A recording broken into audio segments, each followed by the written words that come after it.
Hello friends, आज आपण 12वी सायन्समधील पहिला कंटेंट पाहणार आहोत, circular motion.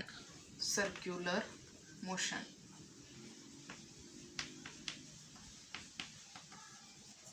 What is meant by the circular motion? The motion of a particle, the motion of a particle along the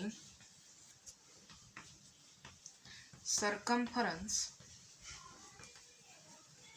of a circle is called a circular motion.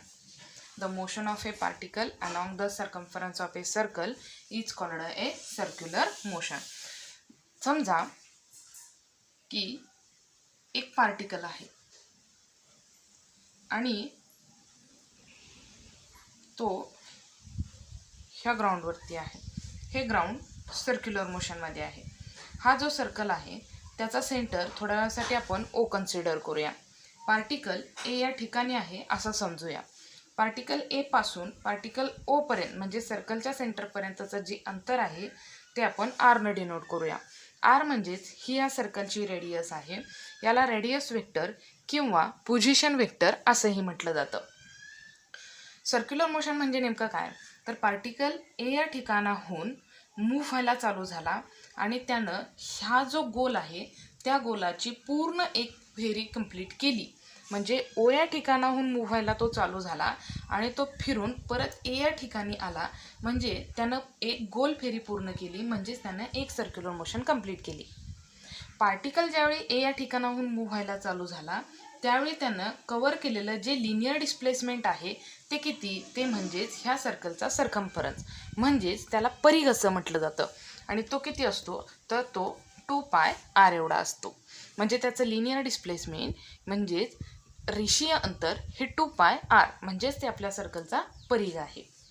Particle जसा linear displacement complete करणार आहे तसा तो angular displacement किती complete करेल, तर particle आपल्याला अगोदर माहिती आहे की पार्टिकल पूर्ण गोल कंप्लीट करतो त्यावेळी त्यानं कव्हर केलेला जो कोन आहे, जो अँगल आहे, तो टोटल किती डिग्री असतो, तर तो असतो 360 डिग्री. त्यालाच दुसऱ्या भाषेमध्ये 2π रेडियन असंही डिनोट केलं जातं.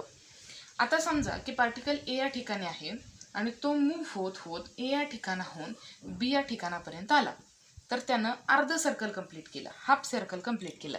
तर त्यानं किती अंतर कंप्लीट केलं, तर 180 डिग्री. 180 डिग्री तेच पाय रेडियन यानं सुद्धा डिनोट केलं जातं. हे समजून घेत असताना आता आपण पिरियड म्हणजे काय आणि फ्रिक्वेन्सी म्हणजे नेमकं काय ते समजून घेऊया. What is mean by the period? The time taken by a particle, the time taken by a particle to complete one revolution, it is called a period.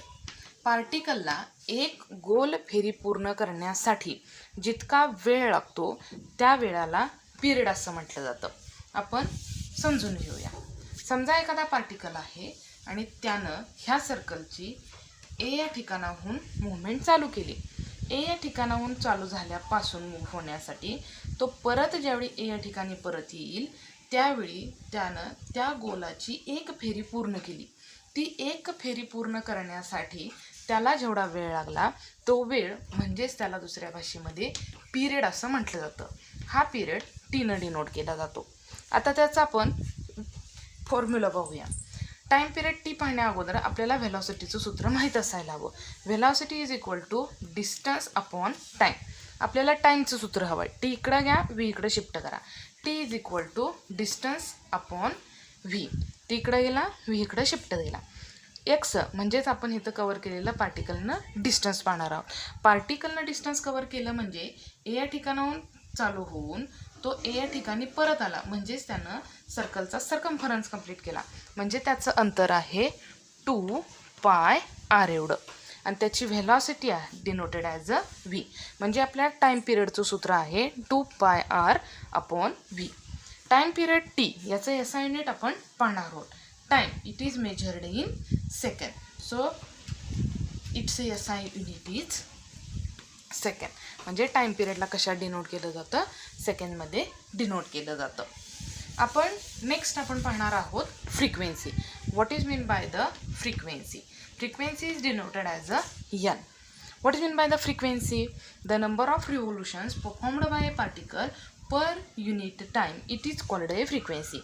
एखाद्या पार्टिकलनं एखादा पाथ परत परत किती वेळा ठराविक वेळामध्ये कंप्लीट केला हे सांगणं म्हणजे फ्रिक्वेन्सी. समजा पार्टिकल ए या ठिकाणी आहे आणि त्यानं एका मिनटामध्ये 30 वेळा एक गोल फेरी कंप्लीट केली, म्हणजे त्याचे टाईम पिरियड झाला 30 रिव्होल्युशन्स पर मिनिट. म्हणजेच त्यानं एका मिनटामध्ये ह्या गोलाचे 30 राऊंड मारले. हे सांगणं म्हणजेच आपण त्याची फ्रिक्वेन्सी सांगतो. फ्रिक्वेन्सीचं फॉर्म्युला तयार करूया. Frequency it is one another formula is a reciprocal of time period, it is called a frequency. 1 divided by t is equal to n. मगाशी आपण टीचा फॉर्म्युला बघितलेला आहे. T is equal to 2πr/v. हा formula आपण इथून उचलून याच्यामध्ये काय करणार आहोत, प्लेस करणार आहोत. So it is placed bye 1/2πr/v. हा फॉर्म्युला ज्यावेळी डिनॉमिनेटरला व्ही आहे तो वरती न्यूमरेटरला शिफ्ट करणार आहोत. म्हणजेच n is equal to v divided by 2πr. It is the formula for the frequency. Frequency आणखीन कशामध्ये डिनोट केली जाते तर, किंवा फ्रिक्वेन्सीचा SI युनिट काय आहे? The SI unit of frequency is hertz. म्हणजे फ्रिक्वेन्सी हर्ट्ज या युनिटमध्ये मोजली जाते. थँक्यू. नेक्स्ट आपण पाहणार आहोत uniform circular motion. Uniform circular motion. The motion of a particle, the motion of a particle along the circumference of a circle, along the circumference of a circle with constant speed, it is called a uniform circular motion. Particle circular motion complete करत असताना त्याचं speed first पॉईंटपासून last पॉईंटपर्यंत जर constant राहत असेल तर आपण त्या मोशनला युनिफॉर्म सर्क्युलर मोशन असं म्हणतो. आपण एखादं उदाहरणादाखल समजून घेऊया. समजा एखादा पार्टिकल आहे आणि तो ह्या सर्कलची फेरी पूर्ण करतो आहे. ह्या सर्कलचा सेंटर O आहे आणि तो ए या ठिकाणी मूव्ह व्हायला चालू झाला.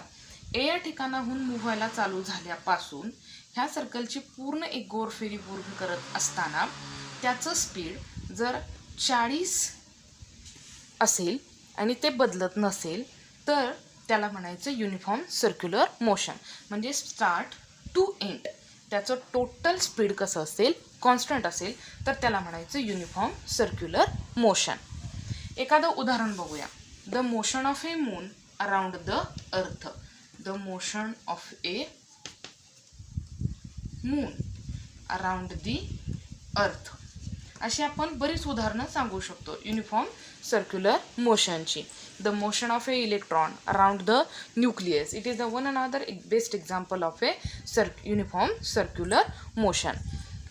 आणखीन एखादं उदाहरण सांगायचं झालं तर motion of a minute hand, second hand and hour hand of a watch.